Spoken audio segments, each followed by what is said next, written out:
এই যে শুনছেন, আমার গল্পের প্রেমিক ভাইয়া এবং আপুরা সবাই কেমন আছেন? আশা করছি সবাই ভালো আছেন। ভাইয়া এবং আপুরা, আমরা আবারও নতুন করে ভয়েস আর্টিস্ট নেওয়া শুরু করেছি। আপনারা কেউ যদি গল্পে ভয়েস দিতে চান অথবা আপনার কণ্ঠ গল্পে শুনতে চান, তাহলে এখনই আমাদের সঙ্গে যোগাযোগ করুন। আমরা আবারও নতুন করে ভয়েস আর্টিস্ট নেওয়া শুরু করেছি। আমাদের সঙ্গে যোগাযোগ করার জন্য ভিডিওটি লাইক দিয়ে কমেন্ট সেকশনে গিয়ে একটি সুন্দর কমেন্ট করুন। ভিডিওর কমেন্ট সেকশন ও ডেসক্রিপশন থেকে আমাদের মনের ক্যানভাস ও হোয়াটসঅ্যাপ গ্রুপ লিঙ্কে ক্লিক করুন। আমাদের হোয়াটসঅ্যাপ গ্রুপ মনের ক্যানভাস চ্যানেলের একজন পরিবার হয়ে পাশে থাকুন এবং আমাদের হোয়াটসঅ্যাপ নম্বর সেখানে দেওয়া থাকবে, সেখান থেকে আমাদের সঙ্গে যোগাযোগ করুন। ধন্যবাদ। আসসালামু আলাইকুম। নমস্কার।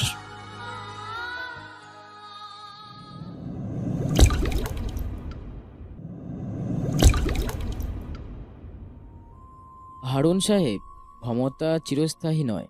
ক্ষমতাকে নিয়ে বড়াই যে করবে, কোনো একজন দ্বারা আল্লাহ সেই ক্ষমতাকে কেড়ে নেয়।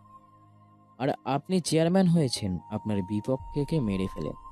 এরপরে যত আপনার প্রতিপক্ষে দাঁড়িয়েছে তাদের সবাইকে মেরে আপনি পুকুরের ভিতরে ফেলে রেখেছেন। আপনার এত ক্ষমতা, এত টাকা কেবল চেয়ারম্যান আর মাছের বিজনেস নয়, আপনার তো ড্রাগসের বিজনেস আছে। সেখান থেকেই এত টাকা আসে আপনার। আর আপনার এই business partner Tanmoy police officer, সাথে আছে ডিআইজি শরীফ, তাই না হারুন সাহেব? নিলয়ের কথা শুনে হারুন উচ্চস্বরে হাসতে থাকে, কারণ এই প্রথম কেউ তার বিষয়ে সবকিছু জানে। এত গোপন খবর তার বাড়ির মানুষও জানে না। হারুন হাসতে হাসতে বলে, হ্যাঁ, তুমি তো দেখি সবই জানো, তবুও কিছু করোনি। যাক ভালো। আমি কিছু করি না, সব কিছু করে আল্লাহ। তিনি সময় মতো আপনাকে ধ্বংস করে দেবে। বলতে পারেন সেই ধ্বংস শুরু হয়েছে আপনার ছেলের দ্বারাই। আপনার ছেলেকে প্রথম দিনই বুঝিয়েছি, সে আপনার পাওয়ার দেখিয়েছে। আমার ভালো লাগেনি যে অন্যের পাওয়ার দেখাক। আমার অমুক ভাই আছে, অমুক বাবা আছে, অমুক নেতা আছে, এসব শুনতে আমার ভালো লাগে। আপনার ছেলেকে তবুও ঘটনার দিনই বুঝিয়েছি, শোনেননি। শাস্তিটা ওর প্রাপ্য ছিল, সেটা ও পেয়েছে। এখন কেন আমাকে নিয়ে এসেছেন এখানে? তুমি আসলে কে? তোমাকে নিয়ে আমি যেখানেই ফোন করি তোমার নামটা শুনে ফোন কেটে দেয়। আমাকে নোটিশ দেয়া যেন তোমার টপিক নিয়ে আর না ঘাঁটি। কিন্তু কেন? তুমি কি এমন করো যাতে জন্যে সরকারি অফিসার ভয় পায়? বাড়িতে সবাই চিন্তা করছে নিলয়ের নাম্বারটাও কারো কাছে নেই। নিলয় যদি মার্ডার হয় তাহলে পুলিশের কাছে গেলেও লাভ হবে না, কারণ তন্ময় অমানুষ। কিভাবে নিলয়কে খুঁজবে? কিভাবে নিলয়ের কিছু হলে তারা সঠিক বিচার পাবে? কিছুই মাথায় আসছে না। ফাহিম নীলা দাঁড়িয়ে আছে। নীলা, তোর ভাইকে হারু নিয়ে গেছে। চেয়ারম্যান তো খুবই খারাপ, কি যে হবে। আমিও বুঝতে পারছি না কি হবে। ভাইয়া আসার পর কিছু একটা ঝামেলা যেন হয়েই যাচ্ছে। বাবা থানায় গেল, তন্ময় মারল বাবাকে। কিছু সময় পর সে এসে নিজেই তন্ময় মাপ চেয়ে গেছে। তন্ময়ের চেহারা দেখেছিলি? তন্ময়ের গালেও চড়ের দাগ ছিল। এরপর আমাদের ঘটনাটাই দেখ। ভাইয়া জানলো আমাদেরকে কেউ না কেউ বিরক্ত করে। ভাবছিলাম ভাইয়া হয়তো বুঝেই ঠিক করে দেবে, কিন্তু দেখ মাদ্রাসার ভিতরে অস্ত্র হাতে নিয়ে তুর্জয়ীদের মারল। ভাইয়ার চোখে মুখে হিংস্রতার ছাপ ছিল। যদি মাদ্রাসা না হতো হয়তো ওদের মেরেই ফেলতো। কিন্তু উনি যা করেছে সেটা তো সঠিক, তাই না? হ্যাঁ সেটা ঠিক, কিন্তু যদি ভাইয়ার কিছু হয়? ভাইয়া যখন বাড়ি ছেড়ে চলে যায় তখন মা কোনো রাত ঘুমায়নি। তিনি প্রতি রাতেই ভাইয়ার জন্য কেঁদেছে। বাবাও কেঁদেছে, আমিও কেঁদেছি, কিন্তু তখন বিষয়টা ছিল একরকম। এবার তো অন্য। ভাইয়া ফিরে এসেছে, এখন যদি মরে যাই? বাজে কথা বলিস না তো। নীলয়, ফাহি নীলা তাকা থামলো। ওদিকে। সুপারি গাছের ডালের বেড়ার ফাঁক করে নিলয় বাড়িতে প্রবেশ করে, হাতে চানাচুরের প্যাকেট। সেটা খেতে খেতে ভিতরে আসলো। হেনা নিলয়কে দেখে দৌড়ে গিয়ে জড়িয়ে ধরে। ফারজুক সাহেব পায়চারি বাদ দিয়ে ধপ করে বারান্দার উপর বসে পড়ে। নীলা দৌড়ে আসে তার ভাইয়ের কাছে। হেনা বলে, তুই ঠিক আছিস? হ্যাঁ, ঠিক আছি। আমার আবার কি হবে? হারুন তোকে কিছু করেনি? ও মা, তুমি কি চাইছিলে কিছু করুক? হয়েছে, চুপ থাক, ভিতরে আয়। কিরে, তোরা কাঁদছিলি নাকি? হ্যাঁ। ফাহিও কাচ্ছে নাকি? হুম। ওরে বাপরে, কি ভালোবাসা! সরো ফাজিল। নিলয়কে নিয়ে ভিতরে আসলো ওরা। নিলয় কিছু সময় পর ফাইয়ের কাছে আসে। ফাইয়ের মাথায় কাপড়, মুখটা আরো ওড়না দিয়ে ঢেকে নেয়। নিলয় ফাইকে বলে, শুনলাম তুমি নাকি কাঁদছিলে। কই, কখন? ও আচ্ছা, একটা হেল্প করবা? কি হেল্প? আসার সময় সামনে পড়া একটা মেয়ে দেখলাম। মেয়েটা দেখতে অনেক সুন্দরী। মেয়েটার বাড়ির সামনে একটা বড় তেঁতুলের গাছ আছে। মেয়েটা কে খোঁজ এনে দিবা আর তাকে পটিয়ে দিবা, ওকে? কি, তুমি তারিনের কথা বলছো? আমাকে তুমি করে বললা, যাক শুনে ভালো লাগলো। তাহলে মেয়েটার নাম তরিন। ও মনে পড়েছে, আমার সাথে সেও আগে ঘুরতে যেতে চাইছিল। যাক ভালো হলো, পটানো সহজ হবে। তোমার মরাই ভালো ছিল, শয়তান ছেলে। যাও, সামনে আসবে না। তারিনকে এনে দেবো, নিয়ে শুয়ে থাকো। আর না শুনতে পারলে তুমি শুনে আইসো, তোমায় নিয়ে একটু চুপ বেয়াদব, সরেন তো সামনে থেকে। ফাই রেগে বাড়ি থেকে বের হয়ে যায়। নিলয় হাসতে থাকে। নিলয় এসব ভালো মতোই লক্ষ্য করে। এরপর নিলয় শিহাবদের বাড়িতে এসেছে। আজকে শিহাবের বিয়ে। বিয়েটা রাতেই হবে। নিলয় সারাদিন শিহাবদের বাড়িতে। এখন সন্ধ্যার কাছাকাছি সময়। নিলয় পাঞ্জাবি পরে রুমের বাইরে আসলো। শিহাবদের বাড়িতে যাবে। নীলার যাওয়া নিষেধ, কারণ ফারচুক বারণ করে দিয়েছে যেন নিলয়ের সাথে নীলা না যায়। ফারচুকের ধারণা নীলা যদি সেখানে যায় নিলয়ের সাথে, তাহলে খারাপ কিছু ঘটবেই, কারণ ওটা বিয়ে বাড়ি। বিয়ে বাড়িতে অনেক কিছুই হবে, তাই নিলয়ের সাথে নীলাকে পাঠাবে না, কিন্তু ফাহি যাবে নিলয়ের সাথে। নিলয় এটার ব্যবস্থা করেছে। নিলয় বাড়ি থেকে বের হলো। হঠাৎ কে যেন ওর পিছনে এসে দাঁড়িয়ে আছে। নিলয় ঘুরে তাকায়। স্টাইলিশ অ্যাশ কালারের বোরকা পরে ফাই দাঁড়িয়ে আছে। আজকে মুখটা দেখা যাচ্ছে ওর। ফাইয়ের দিকে হা করে তাকিয়ে থাকে নিলয়। ফাহি বলে, কি দেখেন? হ্যাঁ, না কিছু না, চলো যাই। নিলয়, ফাহি কিন্তু তোর দায়িত্বে যাচ্ছে, সাবধানে রাখবি, ঝামেলা করবি না কোনো। চিন্তা করো না, সে তো আমার বোন না, তাহলে কি? তোমার মাথা। ফাই আর নিলয় একসাথে শিহাবদের বাড়িতে আসে। বরযাত্রী যাবে ওরা। গাড়ির কাছে আসলো সবাই। নিলয় যাবে শিহাবের গাড়িতে। এমন সময় তারিন মেয়েটা আসলো। নিলয় ওর দিকে তাকিয়ে আছে। তারিন শাড়ি পরেছে। নিলয় সেদিকে তাকিয়ে আছে, এটা ফাই টের পায়। ফাই দ্রুত নিলয়ের কাছে আসলো। নিলয়ের পাশে দাঁড়িয়ে বলে, তারিনের দিকে তাকিয়ে কি দেখেন? হ্যাঁ, মেয়েটাকে দেখতেই অনেক সুন্দর লাগছে। যাও তো, আমার হয়ে কথা বলো। মেয়েটার বয়ফ্রেন্ড আছে, কতবার ওরা ঘুরতে যায়, ওখানে সেখানে ডেট করে বেড়ায়। ভালো না মেয়েটা, সব ছেলেদের সাথেই খাতির। দেখছো না ছেলেটা গিয়ে কথা বলছে ওর সাথে? তাতে কি, আমার তো তাকে ভালো লাগছে। আপনি কি পাগল? কথা বোঝেন না? কে নিজের খারাপ চাই? এদিকে আমি কখনো কোনো ছেলের সাথে ঠিকমতো কথাও বলি না, অথচ আমাকে পাত্তা দেয় না কেউ। থাকেন আপনি, এসব ঢং দেখার সময় নেই। ফাহি চলে যায় সেখান থেকে। নিলয় গিয়ে শিবের গাড়িতে বসলো। 6টা গাড়ি, 3 গ্রামের পরেই বিয়েটা হচ্ছে। ঘন্টাখানেকের ভিতরে সবাই বিয়ে বাড়িতে চলে আসে। নিলয় গাড়ি থেকে নামে, বাড়ির ভিতরে আসলো সে। হঠাৎ পিছন থেকে একটা মেয়ে নিলয়কে ডাক দেয়। নিলয় ঘুরে তাকাতেই দেখতে পায় তারিন দাঁড়িয়ে আছে। তারিনকে দেখে নিলয় মুচকি হাসলো। তারিন এগিয়ে আসে নিলয়ের দিকে। আপনি নিলয় ভাইয়া না? হুম আমাকে চিনছেন? আমি তারিন। চিনতে পেরেছি। তুমি অনেক বড় হয়ে গেছো, সাথে সুন্দরীও। কি যে বলেন না। ওই নিলয়, এদিকে শোনো, আমার হাতে ধরো তো, আমি ভিড়ের ভিতরে চিপকে যাচ্ছি। নিলয় ঘুরে তাকায়।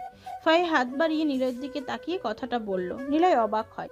এই ফাই মেয়েটা তো দেখি বজ্জাত খুব। তারিনের সাথে কথা বলছে দেখে নিলয়কে ফাই এভাবেই ডাকে। তারিন নিলয়কে বলে, ওটা ফাহিম না? বিয়েতেও কেউ বোরকা পরে আসে? আপনার গার্লফ্রেন্ড নাকি? নিলয় বেশি কথা না বলে দ্রুত ফাইয়ের কাছে চলে যায়। ফাইয়ের হাত ধরে নিলয় সেখান থেকে দূরে আসে। ফাই টেরা চোখে তাকায় নিলয়ের দিকে। নিলয় বলে, কি সমস্যা? মেয়েটা তো নিজে থেকে কথা বলছিল, দিলে তো সব বাস দিয়ে। আমি কি করলাম? কি করলা না আবার? সে জিজ্ঞাসা করলো তুমি আমার গার্লফ্রেন্ড কিনা। তো আমি কি করব? ফাজিল কোথাকার। চুপ, যদি দেখছি ওর সাথে কথা বলেছেন আপনার খবর আছে কিন্তু। নিলয় আর কিছু বলল না। এভাবে বেশ কিছু সময় চলে যায়। ফাই সবসময় নিলয়ের সাথে সাথে থাকছে। তারিন অবশ্য কয়েকবার ডেকেছে নিলয়কে, কিন্তু ফাই গেছে তার কাছে। নিলয় তো এটাই চেয়েছিল, ফাই তাকে ভালোবাসে কিনা নিলয় এটা দেখার জন্যই এমন করেছে।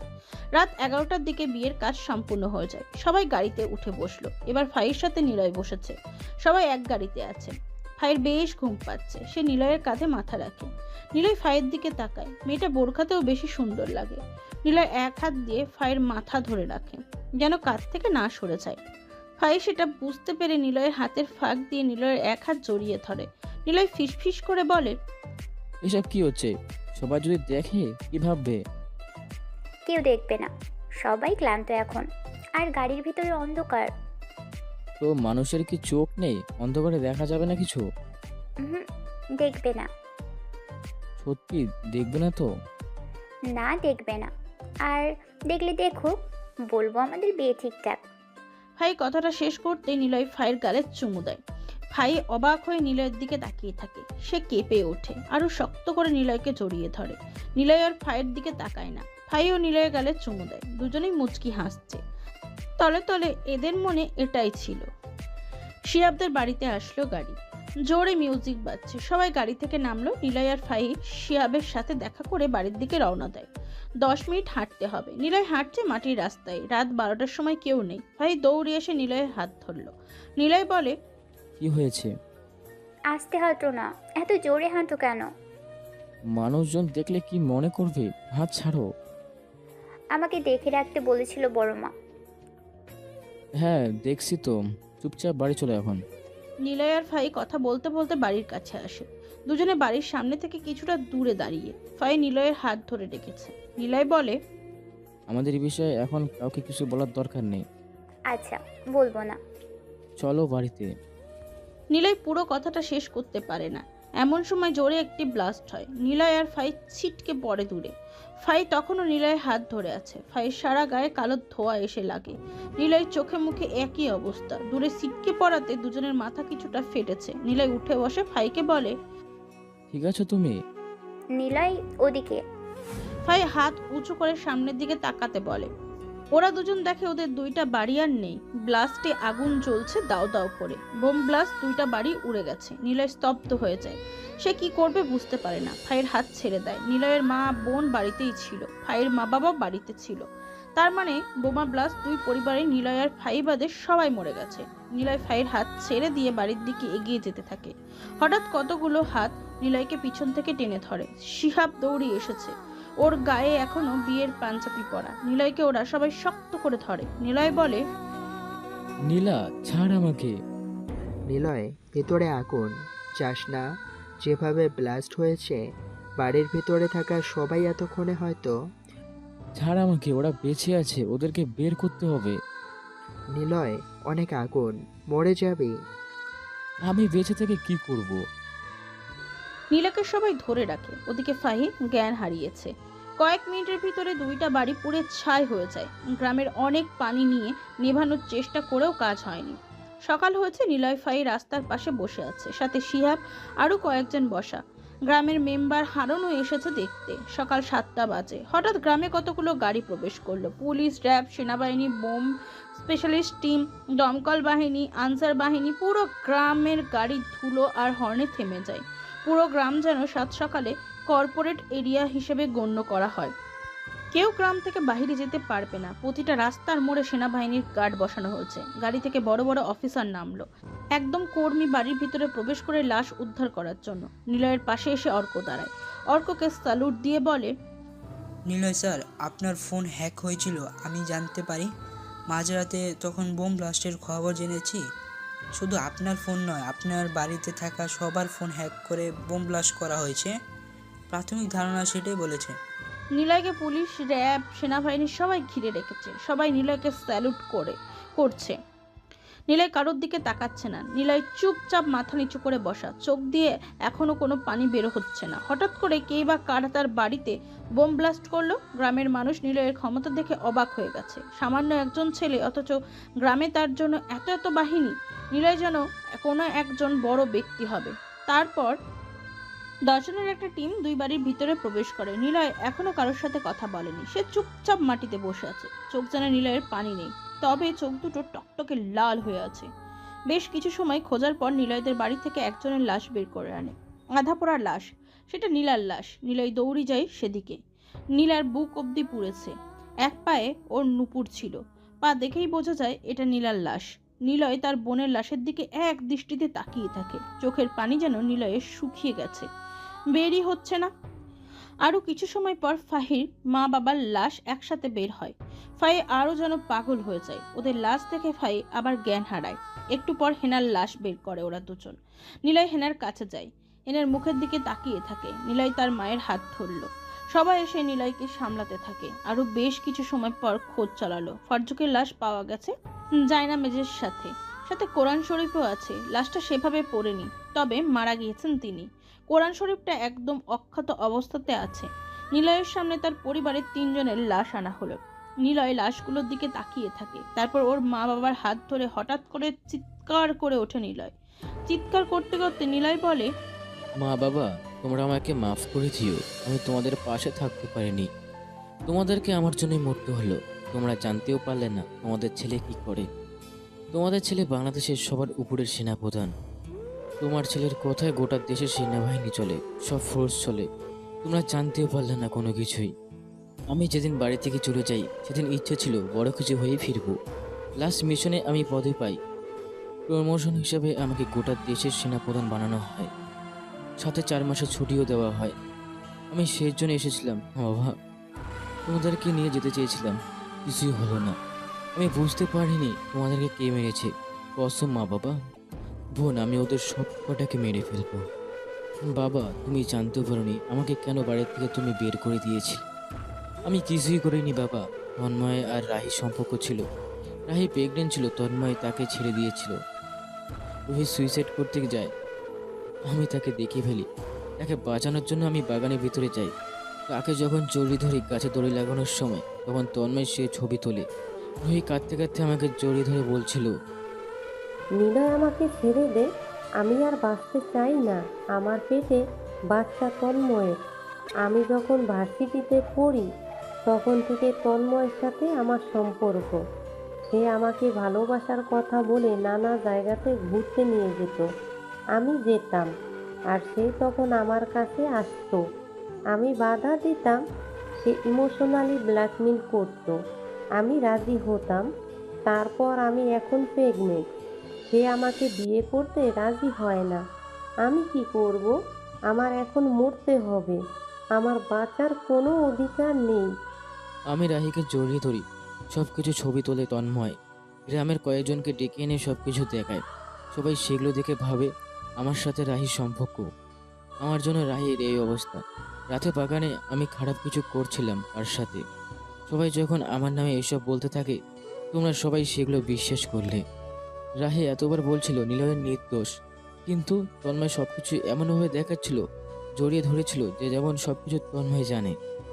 আর তোমরা সেসব বিশ্বাস করেও নিয়েছিলে।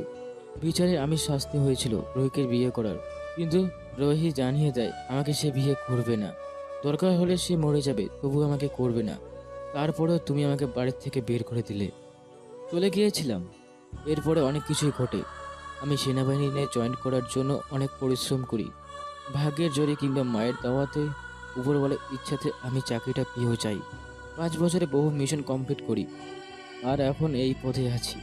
কিন্তু বাবা মা, তোমাদের রাখতে পারলাম না। আমি খুবই লজ্জিত। আমাকে দয়া করে মাফ করে দিও। কিন্তু তোমাদেরকে যারা এই অবস্থা করেছে তাদের সবাইকে আমি মেরে ফেলবো। অর্ক, তন্ময়ের রাহুল ওদের সবকটাকে তুলে নিয়ে আয়। আমি ওদের মেরে ফেলবো। নিলয়ের কথা শুনে সবাই চুপ হয়ে যায়। গ্রামের সবাই জানে নিলয়ের শত্রুতা ছিল তন্ময় আর হারুনের সাথে। ওরা দুজন কোথায়? লাশ ফরেন্সিকে পরীক্ষা শেষে বিকেলে 5 জনের জানাজা পড়ানো হয়। নিলয় কবরের পাশে বসে থাকে। নিলয়ের চোখ দিয়ে নীরব কান্না ঝরে পড়ছে, তবে সে চুপচাপ। বোমা ব্লাস্টে ওদের সবার মৃত্যু হয়েছে, আপাতত এটাই জানা গিয়েছে। নিলয় রেলিং ধরে বলে, ভালো থেকো তোমরা। জানি না তোমাদের কবরে কি হচ্ছে, তবে আল্লাহর কাছে ফরজ জানাই তোমাদেরকে যে জান্নাত নাসিব করে। নিলয় ফিরে আসে বাড়িতে। সারা দিন নিলয়ের ধ্বংসস্তূপ সরিয়ে সেখানে নতুন একটি বাড়ি বানিয়ে ফেলেছে সেনাবাহিনীর ছেলেরা। সেনাপ্রধানের কাজ বলে কথা। 30 জন সেনাবাহী 2টি রুমের টিন শেডের বাড়ি বানিয়ে ফেলেছে পুরো একদিনে। গ্রামের মানুষ শুধু হা করে তাকিয়ে দেখছে ওদের কাজ। এদিকে ওরই বাহিনীর ছেলেরা কবর খুঁড়ছে, বাড়ির কাজও করছে। নিলয় নিজেই 5 জনের জানাজার নামাজ পড়িয়েছে। দাফন শেষে করতে করতে প্রায় রাত। এরই ভিতর বাড়িটা কমপ্লিট। নিলয় বাড়িতে এসে বসেছে। ঘরের ভিতরে ফাহি আর রাহি কাঁদছে ফুপিয়ে ফুপিয়ে। গ্রামের কিছু মহিলা 2 বোনকে সান্ত্বনা দিলেও সেটা কি আর সহ্য হয়? নিলয় খুঁটিতে হেলান দিয়ে বসে আছে, মাথায় টুপি। এশার নামাজ শেষ করে তার পরিবারের জন্য সবাইকে দোয়া করতে বলেছে নিলয়। হঠাৎ অর্ক আসে সেখানে। স্যার, তন্ময় আর হারুনকে আটকে রেখেছি। ওদেরকে পাওয়া গেছে হারুনের মাঝের ঘরে যে বাড়িটা আছে সেখানে, ওখানেই আটকে রেখেছি। নিলয় মাথা থেকে টুপি খুলল, বসা থেকে উঠে দাঁড়ায় সে। সারাদিনে নিলয় মাত্র একবার খেয়েছে, সেটা শিহাবই খাইয়ে দিয়েছিল। নিলয় সেখান থেকে যাবার জন্য পা বাড়ায়। শিহাব নিলয়ের হাত টেনে ধরল। শিহাব এখন জানে নিলয় কি করে। শিহাব বুঝে গেছে হারুন আর তন্ময় মরলে কেউ খোঁজ করবে না। শিহাব হাত ধরে নিলয়কে বলে, নিলয়, যা করবি একটু ভেবেচিন্তে করিস। তোর জন্য এখন চিন্তা হয়। আমি জানি এখন তোর মাথায় কি চলছে, তবুও তোর জন্য ভয় করছে। সাবধানে করিস যা করবি। তুই বাড়ি যা, নতুন বিয়ে করেছিস, আমার জন্য তোর আনন্দগুলো নষ্ট হলো। চিন্তা করিস না, যা ভাবির সাথে সময় কাটা। বউ তো চলে যাচ্ছে না, তুই আমার বন্ধু, আমার ভাই।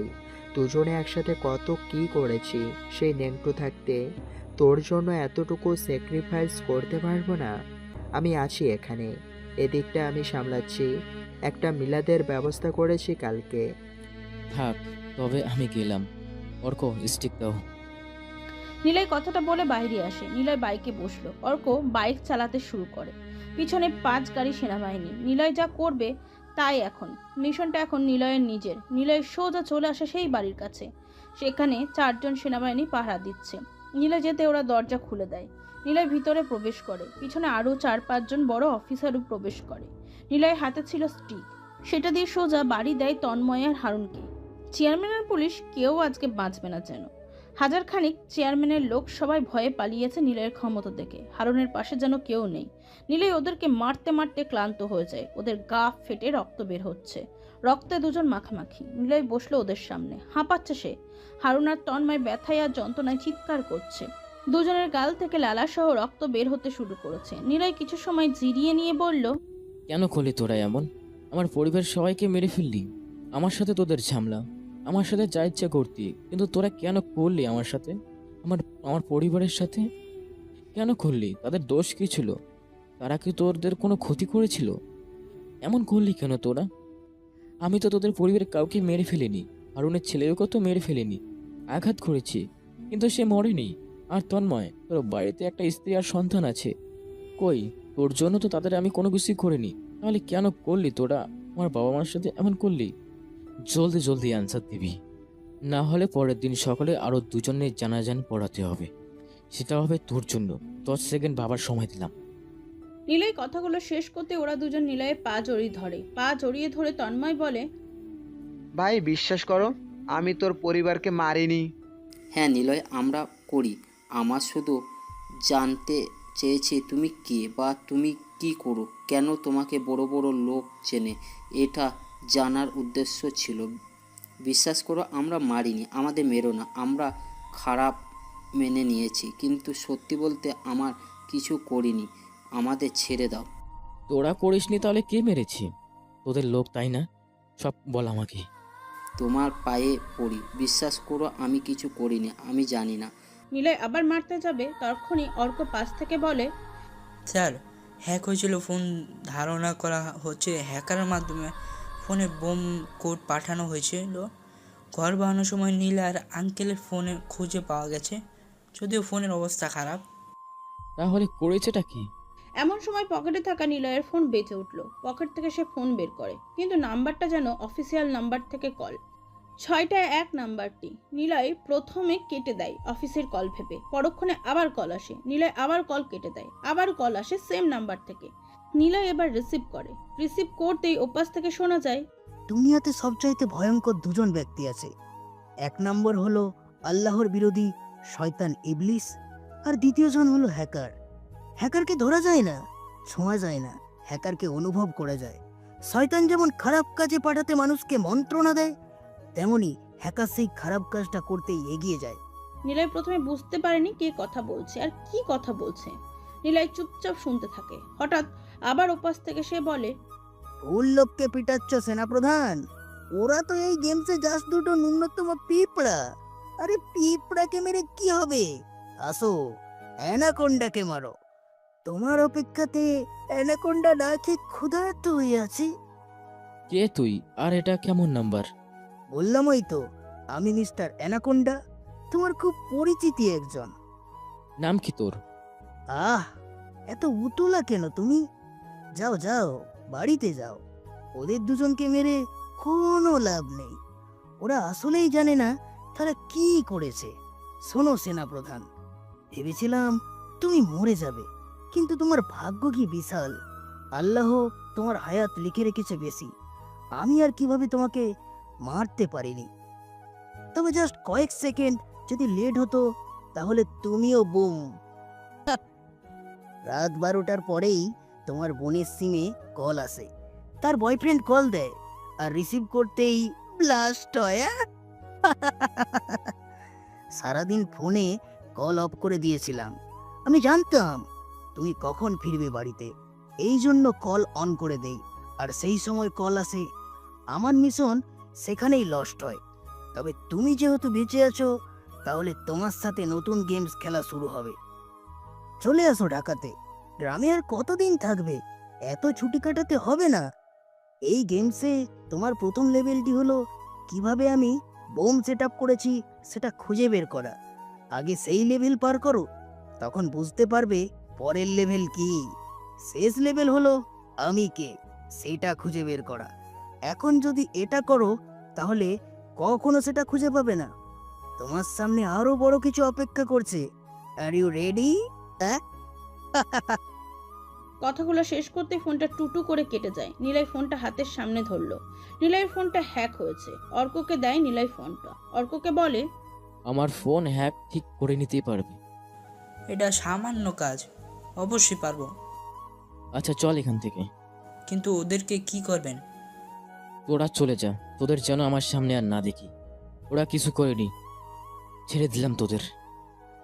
নিলয় কথাটা বলে বের হয়ে আসে রুম থেকে। হারুন আর তন্ময় ফ্লোরে শুয়ে কাঁদতে থাকে। তন্ময় বলে, আপনার জন্য সব হয়েছে।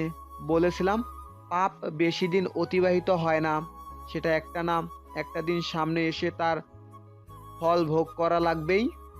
আর কোনো খারাপ কাজ করব না। যদি আজ মাইরা যেতাম কি হতো? চলো হসপিটালে যাই। ওরা দুজন রুম থেকে বের হয়। তারপর নিলয় বাড়িতে বসে আছে। 5 জনের একটি টিম বানিয়েছে নিলয়। নিলয়, অর্ক, রাফাত, শুভ্র আর মিহান। অর্ক বলে, স্যার, বোম ব্লাস্ট হয়েছিল রাত 12:30টার মধ্যেই। বোমটা সেট করা হয়েছিল বাড়িতে, তবে সেটা আপনাদের বাড়ির ফোন কলের ধারা সেট করে রাখা ছিল। কল রিসিভের মাধ্যমে সেটা ব্লাস্ট হয়। যেই করেছে সে একজন দক্ষ হ্যাকার। আপনার শত্রুতা কাদের সাথে?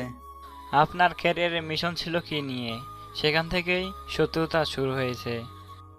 তাহলে আমাদের আগে সেই মিশনগুলো নিয়ে আবার ঘাটাঘাটি করতে হবে। কিন্তু আমার মনে হচ্ছে যে লাস্ট মিশন কমপ্লিট করলাম, সেটা থেকেই এমন হচ্ছে। আমি প্রথমে 1 সপ্তাহ হুমকির চিঠি পেয়েছিলাম। মিশনটা কি ছিল? সেটা তো অনেক কিছুই। মিশনটা ছিল অনেক জঘন্য একজনের বিরুদ্ধে। তাকে তো আমি মেরে ফেলেছিলাম। আমার মনে আছে আমি গুনে গুনে 4টা গুলি তার বুকে করেছিলাম। তাহলে কে সে যে আমার সাথে গেমস খেলছে? নিলয়ের কথা শুনে সবাই চুপ হয়ে যায়। ঘটনাটা এখন অন্যদিকে চলে যাচ্ছে।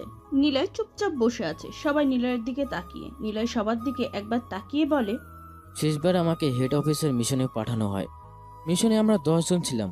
সেই মিশনে 9 জনই মারা যায়। আমি বেঁচে আছি। এখন আমি সেই হেড অফিসার হয়ে গেছি, কিন্তু মিশনটা ছিল অনেক জটিল।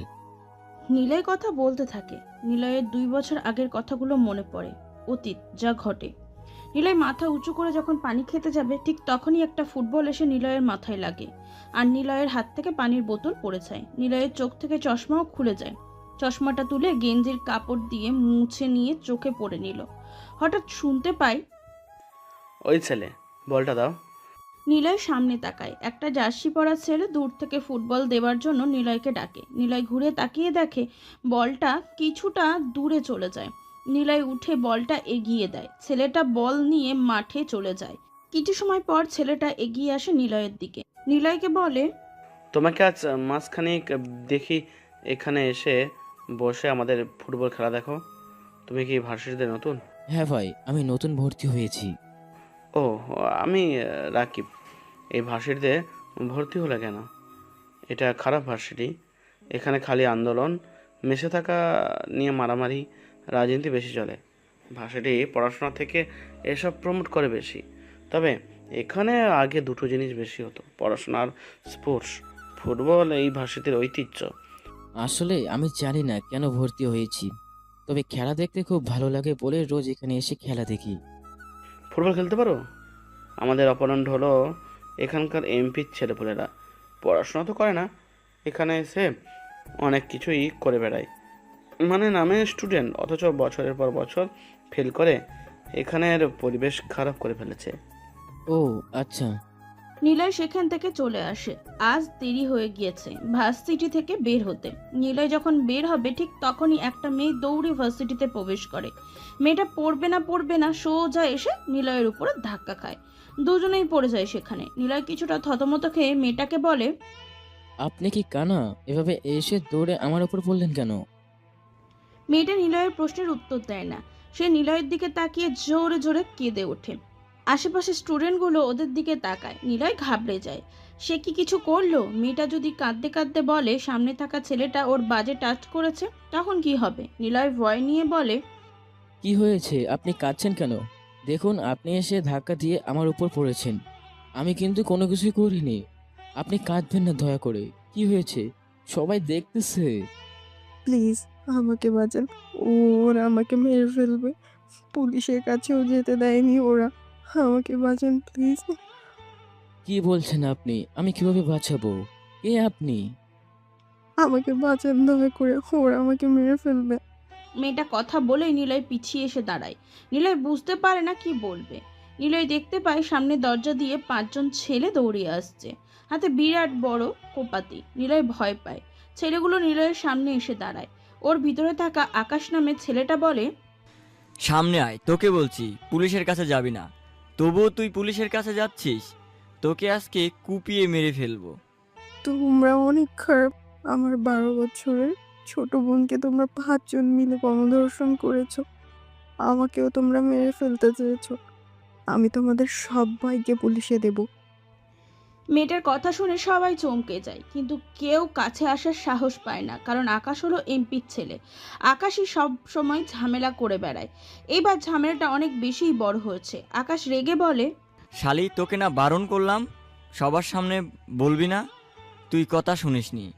আসলে তোর বোনকে নয়, তোকেই ধর্ষণ করার দরকার ছিল, তাহলে আজকে এমনটা হতো না। আমার বোনকে হাসপাতাল অব্দি নিতে দাওনি। আমাকে মারলেও তোমাদের শাস্তি একদিন হবেই। ওই ছেলে, সামনে থেকে সরে যা, না হলে তোকে আগে মারবো।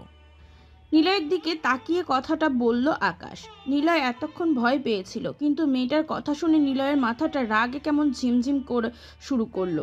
নিলয় মেয়েটাকে বলে, আপনাকে চিনি না, তবে আমি কথা দিচ্ছি আপনার বোনকে হাসপাতালে নিয়ে যাব। আপনি থানাতে যেয়ে ওদের নামে একটা কেস করে আসুন। বুঝতে পেরেছিস? তোর মারার ইচ্ছে হয়েছে। আমাদের নামে পুলিশের কাছে কেস করলে পুলিশ সেই কেস কখনোই গ্রহণ করবে না। চিনিস না আমি কে? আমি। আকাশ পুরো কথাটা শেষ করতে পারে না। নিলয় এগিয়ে এসে আকাশের পেটে জোরে একটা ঘুষি দেয়। আকাশ এক হাত পিছিয়ে এসে বমি করে দেয়, তারপর মাটিতে ধপ করে পড়ে যায়। সবাই হা করে তাকিয়ে থাকে নিলয়ের দিকে। নিলয় তার কাঁধ থেকে ব্যাগটা খুলল, মেয়েটার হাতে দেয় ব্যাগটা। আর একটা ছেলে এগিয়ে আসে নিলয়ের দিকে। নিলয় তাকে জোর করে একটা লাথি দেয়। ছেলেটা দূরে গিয়ে পড়ে। বাকিরা ভয় পেয়ে ওদের দুজনকে নিয়ে ভার্সিটি থেকে চলে যায়। নিলয় সহ বাকি স্টুডেন্টরা মেয়েটার কাছে আসে। নিলয় বলে, কি হয়েছে বলুন তো? আমার নাম তানিয়া। আমার বোনের নাম টিয়া। আমরা 2 বোন। আমার মা ফারহান নামের ছেলেটার বাড়িতে কাজ করে। ছেলেটা আকাশের বন্ধু। ওদের দুজনকেই আপনি মেরেছেন। আমার ছোট বোন রোজ আমার মায়ের সাথে দেখা করতে যেত। গতকাল রাতে আমার মায়ের শরীর খারাপ হয়। আমি তখন বাড়িতে ছিলাম না। আমার ছোট বোন যায়। সে প্রায়শই যেত। গতদিন বৃষ্টি হচ্ছিল। আমার বোন যখন আমার মায়ের বাকি কাজগুলো করে বাড়িতে ফিরবে তখন অনেক বৃষ্টি। একটা গাড়ি আসে বাড়িতে। গাড়ির ভেতর ওরা 5 জন ছিল। বাড়িতে ঢোকে না ওরা, গাড়ির ভেতরে ওরা বসে ড্রাগস নিতে থাকে। আমার ছোট বোন বারান্দায় এসে দাঁড়ায়। মা তখন ওকে বলে, বৃষ্টির ভিতরে যেতে পারবি না, এখানেই থাক। আমার বোন বলে, 5 মিনিটের রাস্তা, গরম পড়েছে, ভিজলে কিছু হবে না। যাই মা, আপু একা থাকবে বাড়িতে। আপুর এক্সাম ছিল, বাড়িতে আসতে লেট হবে। তখন সন্ধ্যা হয়ে গেছে। আমার বোন বের হয়, সে ভিজে যায়। আমার বোন যখন চলে আসবে এমন সময় গাড়ির ভিতর থেকে ফারহান ডাক দেয় আমার বোনকে। আমার বোন দাঁড়ায়। ফারহানকে সে চেনে। তিয়া, কোথায় যাচ্ছিস ভিজতে ভিজতে? বাড়ি যাচ্ছি ভাইয়া, মা অসুস্থ ছিল তাই এসেছিলাম। তোর বোন কোথায়? আপুর পরীক্ষা ছিল, আসতে পারেনি। ভিজে ভিজে না যেয়ে গাড়ির ভেতরে আয়, কিছু সময় বসে থেকে কমলে তারপর যাবি। না, যেতে পারবো আমি। আরে আয় তো। ফারহান আমার বোনের হাত টেনে গাড়ির ভিতরে তোলে। তারপর সে দেখতে পায় গাড়ির ভিতরে আরো ছেলেরা বসে আছে। ক্লাস 5-এ পড়ে আমার বোন। সবে ওড়না পড়তে শুরু করেছে। ওরা গাড়ির ভেতরে মিউজিক ছেড়ে দেয়, ভলিউম বাড়িয়ে গাড়ির দরজা আটকে দেয়। আমার মা সবটা দেখে, বাহিরে আসে অসুস্থ শরীর নিয়ে। আকাশ নামের ছেলেটা আমার মায়ের মাথায় জোরে আঘাত করে। তারপর সে ভেতরে আসে, টিয়ার মুখ ওড়না দিয়ে বেঁধে দেয়। তারপর ওর গা থেকে সব কাপড় খুলে ফেলে। ওরা নেশে বুধ হয়েছিল। ফারহান, আমার মাথা কাজ করছে না, একদম কষি জিনিস। উফ, ধরলেই কারেন্ট লাগে। আরে খেতে ইচ্ছে করছে, এইসব জিনিস খেতে হয়, না হলে উপরওয়ালাও মাফ করবে না। এটা আমাদের হক।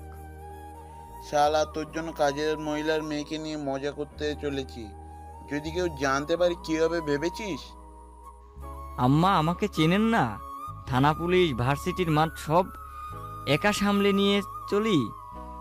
এসব মাল খেতে এসে যদি ঝামেলাতে পড়তে হয় তাহলে কি বাল ছিলাম।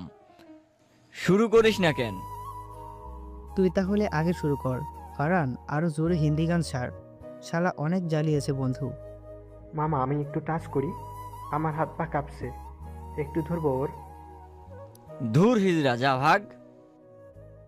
আকাশ কথাটা বলে তিয়ার শরীরের হাত দেয়, আস্তে করে চাপ দেয়। আবেশে চোখ বন্ধ করে ফেলে সে। একে একে বাকি 4 জন তিয়ার সঙ্গে কেমন করে কাঁদতে থাকে। সে হাত পা ছাড়াছাড়ি করতে থাকে। ওড়না দিয়ে তিয়ার হাত বেঁধে দেয়। বাকি 2 জন পা ধরে রাখে। প্রথমে আকাশ, তারপর ফারহান, তারপর বাকি 3 জন একসাথে আমার বোনকে ধর্ষণ করে। গাড়ির ভেতর নেশা করে হাত জোরে মিউজিক ছেড়ে দিয়ে আমার বোনকে ওরা একবার নয় 5 বার ধর্ষণ করে। আমি বাড়িতে এসে দেখি তিয়া নেই। অপেক্ষা করছিলাম, সে ফিরছিল না বলে মাকে ফোন করি। মা ফোন ধরে না। আমি ছাতা নিয়ে এগিয়ে আসি। আমার মা কখনো আমার ফোন রিসিভ না করে থাকেনি। আমি এগিয়ে এসে দেখি আমার মা গাড়ির পাশে আছে। আমার মায়ের মাথা থেকে রক্ত পড়ছে। আমি ছাতা ফেলে দিয়ে দৌড়ে আসি সেখানে, চিৎকার করি। তখনই গাড়ির ভেতর থেকে ওরা বের হয়। আমার বোনকে ওই অবস্থায় দেখি, ওর যেন হুঁশ নেই। আমার দিকে ফ্যাল ফ্যাল করে তাকিয়ে আছে। কেঁপে কেঁপে উঠতে থাকে আমার বোন, মুখ দিয়ে ফেনা বের হয়ে গেছে। আমি জোরে চিৎকার করি। আমার চিৎকার শুনে বাড়ি থেকে মানুষজন এগিয়ে আসে, কিন্তু আকাশেরা আমাকে মারে অনেক। আমার বোনকে ওরা আটকে রেখেছে। আমি রাত থেকে পালিয়ে বেঁচেছি। আজকে থানাতে যাবার সময় ওদের সামনেই পড়ি। আমি কোন দিকে যাবো জানি না, ভয়ে ভার্সিটির ভিতরে এসে প্রবেশ করি। আমার বোনকে বাঁচাও তোমরা। তানিয়ার কথা শুনে সবাই হতবাক হয়ে যায়। এমন একটা কাজ করতে পারে মানুষ? এদের জনসম্মুখে ফাঁসি হওয়া উচিত, কিন্তু কিছুই করার নেই। ওদের দলের ক্ষমতাতে, ওদের পাওয়ার, এখন টাকাও আছে। যে কোনোভাবেই ওরা গায়ে হাওয়া লাগিয়ে ঘুরতে পারে। নিলয় তানিয়ার হাত ধরে বলে, চিন্তা করবেন না, আমার সাথে চলেন। আপনার বোনকে আমি হাসপাতালে নিয়ে যাওয়ার ব্যবস্থা করছি। ফারহান, বাড়ির ঠিকানা দিন। নিলয় ভিড় ঠেলে বাইরে আসে। তানিয়ার থেকে ঠিকানা নিয়ে ওর টিমদের ফোন করে। হ্যাঁ নিলয়, বলো। মিশনের প্রথম দিন, অথচ একটা ঘটনা ঘটে গেছে। আমাদের কাজ সহজ হয়ে গেছে। আমরা এবারে পুরোপুরি মিশনে সরাসরি অংশ নিতে পারবো। আগে তো ছদ্মবেশে এসেছিলাম, তবে হ্যাঁ সাকিব, তুমি নিজ দায়িত্বে নিবা। বাকি আর 9 জন ছদ্মবেশে থাকবা। একটা ঠিকানা দিচ্ছি, জলদি সেখানে যাও। সেখানে 12 বছর একটা মেয়েকে পাচারানোর গবেষণা করা হচ্ছে। তাকে উদ্ধার করবা, আর যে বাধা দিতে আসবে তাকে লাঠি দিয়ে পিটিতে থাকবা, সে যাই হোক না। ঠিক আছে।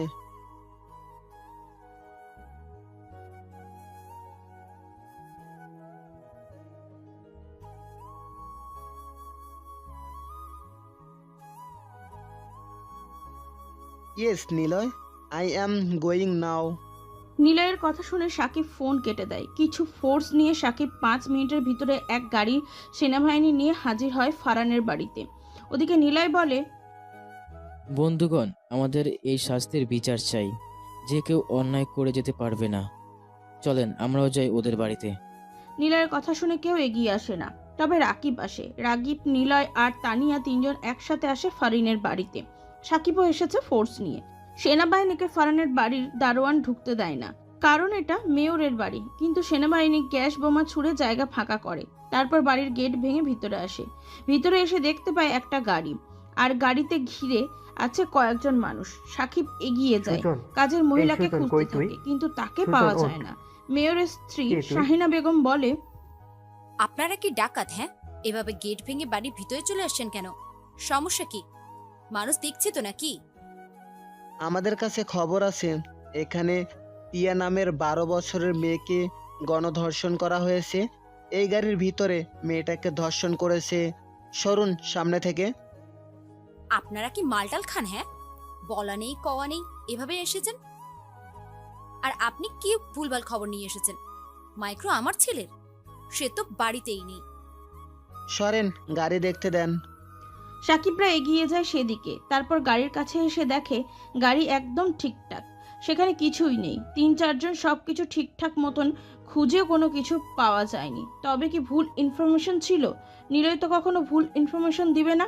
এমন সময় তানিয়ারা ভিতরে প্রবেশ করে, কাঁদতে কাঁদতে দৌড়িয়ে আসে সেদিকে। নিলয় মিডিয়ার লোকেদের ফোন করে ডেকে এনেছে। তানিয়াকে ভিডিও করেছে সবাই। সে কাঁদতে কাঁদতে গাড়ির কাছে আসে। আমার বোন কোথায়? আমার মা কোথায়? দেখ ছেমড়ি, ফালতু কথা বন্ধ কর। তুই এদের নিয়ে এসেছিস তাই না? সাংবাদিক ডেকেছিস তুই, কিন্তু তুই এসব মিথ্যে কেন রটাচ্ছিস? মিথ্যা, আমি নিজের চোখে দেখেছি। আমার মা পড়েছিল ওখানে, ওর মাথায় রক্ত লেগেছিল। আমার বোনকে গাড়ির ভেতরে ছিল, সে এতক্ষণে হয়তো মারাও গেছে। আমার বোন কোথায়? গাড়ির ভেতর সে ছিল। আমার বোনকে ধর্ষণ করেছে, আমি নিজের চোখে দেখেছি আমার বোনকে। আর মাকে তোরা সরিয়েছিস। ফালতু কথা বন্ধ কর। তোর মা আজ 2 দিন হলো কাজেই আসেনি। দেখ কোথায় গিয়েছে। আমার ছেলেকে ফাঁসাবি না। তোর ছেলে নয় শুধু, আকাশও আছে। এমপির ছেলে, বাকিরা চেয়ারম্যান, ছাত্র নেতার ছেলে। ওরা 5 জন আমার বোনকে ধর্ষণ করেছে। আমার বোন কোথায়? চুপ কর, একটাও বাজে কথা বলবি না, না হলে মেরে তোর গাল বাঁকা করে দেব। চুপ করুন আপনি। সে মিথ্যা কেন বলবে? কত বছর কাজ করছেন আপনার মা? 5 বছরের বেশি।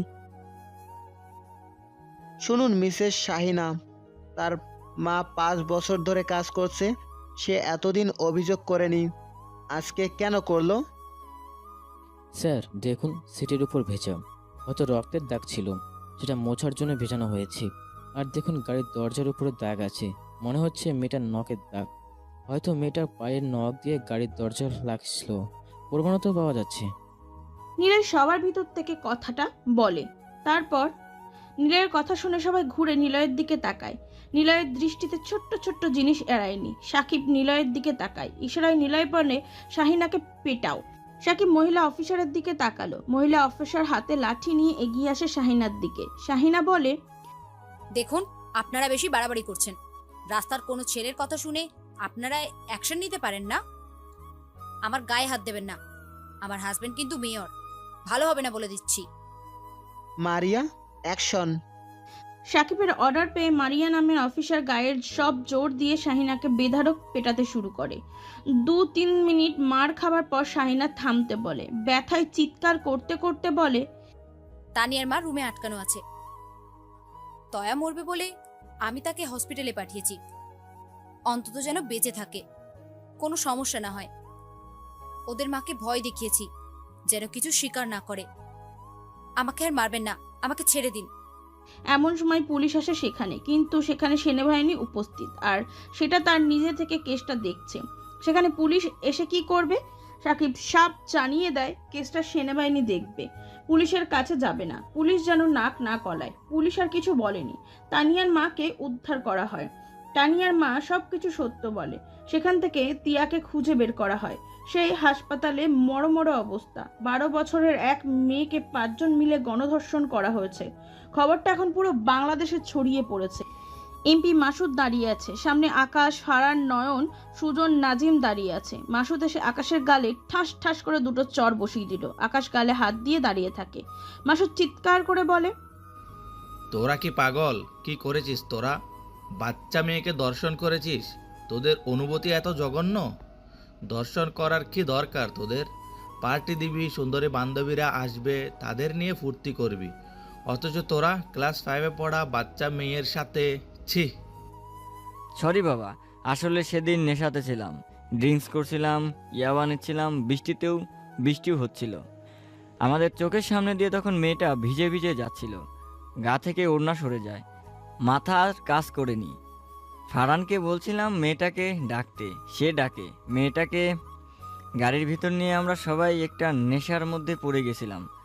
পড়ে গিয়ে কাজটা করে ফেলেছি, কিন্তু বিশ্বাস করো আমরা খুব বেশি জোর করিনি, খুব নর্মাল ছিলাম। কিন্তু মেয়েটা বেশি নড়ছিল, তাই মাঝে মাঝে গলা টিপে ধরছিলাম। আমাদেরকে বাঁচাও বাবা। আকাশের কথা শুনে মাসুদ আরো 2টো চড় ওদের সবার গালে। তারপর উনি চেয়ারে গিয়ে বসে। ঘটনা এখন উত্তাল, কারণ এমপি, মেয়র, চেয়ারম্যানের ছেলেরা এই কাজটা করেছে।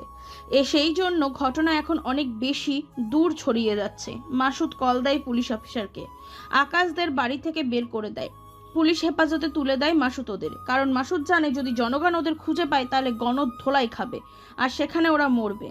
আকাশদের যদি পুলিশের কাছে রাখা হয় তবে মাসুদ যে কোনো সময় ওদেরকে ছাড়িয়ে নিতে পারবে। পুলিশ অফিসার যখন আকাশদের নিয়ে বাইরে বের হয় তখনই সাংবাদিক এসে পুলিশদের ঘিরে ধরে। দেখুন, ধর্ষণকারী যেই হোক তাকে শাস্তি পেতেই হবে, তাই এমপির ছেলে বলে তাকে ছাড় দেওয়া হবে না। তাদেরকে আমরা বাড়ি থেকেই আটক করেছি, তাদের কঠোর থেকে কঠোরতম শাস্তি হবে। পুলিশ ওদেরকে নিয়ে চলে যায় থানায়। মাসুদ তার লোকেদের ফোন করে। তার নাম মিজান। মিজান, কোজনে তো হঠাৎ সেনাবাহিনী কেন আসলো এখানে? সেনাবাহিনী আসা মানে ঝামেলা। বর্ডার থেকে আমার যে মাল আসা যাওয়া হয় সেখানে অনেক কাহিনী ঘটে। সেনাবাহিনী যেন বেশি দূর না এগিয়ে আসতে পারে, তাহলে অনেক সমস্যা। কিছু করতে সাপ বের হবে। চিন্তা নাই স্যার, আমি সব দেখছি। সেনাবাহিনী কোথা থেকে খবর পেল? সেনাবাহিনী কিন্তু সহজে পিছু ছাড়বে না। বুঝতে পেরেছি স্যার, পুলিশ ঘুষ নিলেও নিতে পারে, কিন্তু সেনাবাহিনী দেশের জন্য নিজের জীবনও দিতে পারে, তাই একটু সাবধান। আমি বাকিটা দেখব। মিজান ফোন কেটে দেয়। তানিয়া মেয়েটা হঠাৎ ভার্সিটিতে আসে পালিয়ে। তারপর সেখানেই ঝামেলা হয়। কার সাথে ওদের ঝামেলা হয়েছিল মিজান সেটার খোঁজ নিতে ভার্সিটিতে আসে। কেটে যায় 1 সপ্তাহ। নিলয় ভার্সিটিতে এসেছে। সে হেঁটে যাচ্ছে সামনের দিকে। হঠাৎ 3টে বাইক আসে ভার্সিটিতে। কালো রঙের বাইক, মাথায় কালো হেলমেট পরা সবার। মোট 5 জন। ওরা সোজা এসে নিলয়ের সামনে দাঁড়ায়। নিলয় থেমে যায়। ওরা বাইক থেকে নামে, মাথা থেকে হেলমেট খুলে নিলয়ের দিকে এগিয়ে আসে। নিলয় অবাক হয়, কারণ এরা আকাশদের দেখে নিলয় বুঝতে পারে না এরা কিভাবে এত দ্রুত বাইরে বের হয়ে আসলো। নিলয় বুঝে ফেলেছে সবই টাকার খেলা। কি রে মামা, তোদের মনে আছে যে আমাদের ঘুষি মেরেছিল? এখনো পেট ব্যথা করে। থানাতে থেকে এই শালার কথা বেশি মনে পড়ছিল। এটাকে হয়তো আমাদের আদর করার দরকার, তাই না? মামা ঠিক বলেছিস, আমাদের উচিত ব্যাটার একটু বেশি আদর করা। কি রে, ভার্সিটিতে তুই কেন বেড়াতে এসেছিস? না, আমি তো ভার্সিটিতে নতুন স্টুডেন্ট। ওরে বাপরে, তা কেন ইয়ার? 4th ইয়ার। আমার লাস্ট ইয়ার। তুই যে আমাকে মেরেছিলি, তোর হাত এত শক্ত কেন? তোকে দেখে কিন্তু মনে হয় না তোর গায়ে এত জোর আছে। হালকা পাতলা গরম, স্মার্ট দেখতে, কিন্তু তোর তো বহুত আছে গায়ে। আচ্ছা, আমার ভুল হয়েছে, আমাকে মাফ করে দিন। মাফ? সবাই শোন, ভালো করে শোন। আকাশ জোরে ডাক দেয় বাকি স্টুডেন্টদের। ওরা কয়েকদিন শান্তিতে ছিল, কিন্তু আবার আকাশ ভার্সিটিতে এসেছে। নিলয়ের শার্ট টেনে খুলে দেয়। অপমান করার জন্য নিলয়ের শার্ট টেনে খুলতে ওরা অবাক হয়, কারণ নিলয়ের বডিটা পুরো 6 প্যাক, কোনো লোম নেই গায়ে। আকাশ সহ বাকিরা হা হয়ে যায়। উপর থেকে দেখলে নিলয়কে যেন খ্যাত হ্যাংলা মার্কা ছেলে। আকাশ বলে, কি ব্যাপার, তোর শরীরে এমন অবস্থা কেন? না না, তোর কাহিনী ভালো লাগছে না। ভাই ও নতুন, ওকে ছেড়ে দেন। পিছন থেকে রাকিব কথাটা বলে। রাকিবের দিকে তাকায় ওরা সবাই। আকাশ হেসে বলে, আচ্ছা ছেড়ে দিলাম, যা নিয়ে যা। তবে আমাকে তো চিনিস, কি করতে পারি জানিস তো। সময় হোক, বুঝতে পারবি তোরা। আকাশেরা চলে যায়। নিলয় সেখান থেকে চলে আসে দূরে, ফোন বের করে সাকিবকে ফোন দেয়। সাকিব রিসিভ করে ফোন। আকাশ এত দ্রুত থানা থেকে বের হলো কিভাবে? জানি না, হয়তো টাকা দিয়ে। পুলিশদের উপর নজর রাখো, আর এই ছেলেগুলোর উপরও নজর রাখো। নজর তো ছিলই, ওরা সবাই উন্নত মানের ড্রাগস সেবন করে, কেনা বেচাও করে থাকে, আর বিদেশি নারীদেরকে নিয়ে আড্ডা দেয়। ও, তার মানে আমাদের মিশন ক্লিয়ার। ড্রাগসের বিজনেস যারা করে ওদেরকে ধরতে হবে, কিন্তু নারী পাচার, এই বিদেশি নারীরা কোথা থেকে আসে? এয়ারপোর্ট নাকি কোনো বর্ডার থেকে? এয়ারপোর্ট থেকে আসছে না, বর্ডার ক্রস করা হচ্ছে, ইন্ডিয়া থেকে আসছে। এগুলো কি আকাশ করছে নাকি আরো কেউ আছে সাথে? খোঁজ নিতে হবে। নিলয় ফোন কেটে দেয়। নিলয় মনে করে ওদের মিশনের কাজটা কি ছিল। সেনাপ্রধান রিটায়ার্ড করার আগে নিলয়কে মিশন দেয়, আর সেটা হলো ড্রাগস ডিল আর নারী পাচারের সাথে সিরিয়াল কিলারও আছে। এই মিশনের শেষটা যেন নিলয় করে, আর এগুলো বর্ডার দিয়েই প্রবেশ করছে, তাই এটা বন্ধ করতে হবে। নিলয় সেজন্য প্রথম ইনফরমেশন কালেক্ট করে আর জানতে পারে কয়েকজনের নাম, কিন্তু সেই কয়েকজন দেশের বড় বড় মানুষ। এমপি মাসুদ, জেলা নিয়ন্ত্রক অফিসার, পুলিশের বড় অফিসাররাও আছে। এই জন্য মিশনটা অনেক রিস্কি। আর সূত্র অনুসারে এমপি মাসুদ হলো হেড, আর মাসুদের দুর্বলতা হলো তার ছেলে। সেই জন্য নিলয় ভার্সিটিতে এসেছে আকাশকে দেখতে। নিলয় বসে বসে কথাগুলো ভাবছে, তখনই একটা ছেলে এসে নিলয়কে বলে, ভাই, এমপির ছেলে আকাশ কিন্তু ভালো না, ওর থেকে সাবধানে থাকবেন। নিলয় চমকে তাকায়। পিছনে একটা ছেলে দাঁড়ানো। নিলয় জিজ্ঞাসা করে, তুমি কে? আমি মিজান, এ ভার্সিটির সিনিয়র একজন। আমাকে চিনবা না, তবে তোমাকে সাবধান করলাম, ওরা যে কোনো কিছু করতে পারে। ও, দেখা যাক। নিলয় উঠে দাঁড়ায়। সেখান থেকে চলে যায় নিলয়। মিজান এমপিকে কল করে। এমপি রিসিভ করে। স্যার, আকাশের সাথে নিলয় নামের ছেলের ঝামেলা। নিলয় সেদিন ওদেরকে মারছিল। যতটুকু খোঁজ নিয়ে জানতে পারলাম তানিয়া সেইখানেই ছিল। সেনাবাহিনীর কাছে তানিয়া যায়নি, তাহলে সেনাবাহিনী কোথা থেকে আসলো হঠাৎ করে? নিশ্চয় নিলয়ের সাথে সেনাবাহিনীর কোনো সম্পর্ক আছে, আর সেনাবাহিনী যেখানে থাকবে পুলিশ কিন্তু আসবে না, এরা সেইভাবেই কিন্তু ধরবে। ও, বুঝতে পেরেছি, তাহলে নিলয়কে তুলে আনার ব্যবস্থা কর। সুযোগ বুঝেই করবে। মিজান ফোন কেটে দেয়। কি হতে যাচ্ছে নিলয়ের সাথে? মাসখানিক কেটে যায়। নিলয় বসে আছে এমপির সামনে। আকাশের সাথে নিলয়ের ঝামেলা দেখা যায়, কিন্তু আকাশ কিছুই বলে না নিলয়কে, কারণ তার বাবা বারণ করে দিয়েছে যেন নিলয়ের সাথে ঝামেলা না হয়। দেখো, তোমাদের দুজনকে আজ ডেকেছি যাতে ভার্সিটিতে যেন ঝামেলা না হয়। তোমরা তোমাদের মতো করে ভালোভাবে থাকবে। হঠাৎ করে এমপি নিলয়কে কেন ডাকবে? নিলয়ের মাথায় আসে না কিছুই। আকাশ রুম থেকে চলে যেতে এমপি নিলয়কে বলে, সেনা অফিসার, অনেক তো হলো, অ্যাকশন কবে নেবেন? নিলয় চমকে যায়। নিলয় বুঝতে পারে না তার ইনফরমেশন ওরা কিভাবে পেয়েছে। মানে কি বলছো? জানেন না? চলেন আমার সাথে। ওই, তোরা অফিসারকে ধরে নিয়ে আই। মাসুদের কথা মতন দুজন এসে নিলয়কে ধরলো। নিলয় কিছু বোঝার আগেই তার মুখে অজ্ঞান করা স্প্রে করা হয়। নিলয় সেখানেই জ্ঞান হারায়। নিলয় যখন জ্ঞান ফেরে তখন দেখে একটা নিভু নিভু আলোর ঘরে সে বন্দি, হাত আর পা বাঁধা। নিলয় চারপাশে তাকায়, কয়েকজন বসা আছে সামনে। মাসুদ বলল, ওয়েলকাম মাই ডার্ক সিটি। জোনাকি পোকার আলো যেন শান্তি বয়ে আনে, আর আগুনের আলো যেন পুড়িয়ে দেয়। তোকে আজ পোড়াতে এসেছি অফিসার। জোনাকির আলোতে অন্ধকার কাটানো, আগুনের আলোতে দূরে যাওয়ার অন্ধকার। অন্ধকারে হোক তবে জীবন শেষের দীর্ঘশ্বাস নিলয়। তোমাকে তো মরতে হবে। ও তাই নাকি? বাঁচা মারা ঠিক করে উপরওয়ালা, আপনি তো সাধারণ মানুষ মাত্র। সময় হোক, দেখা যাবে কে কাকে মারে।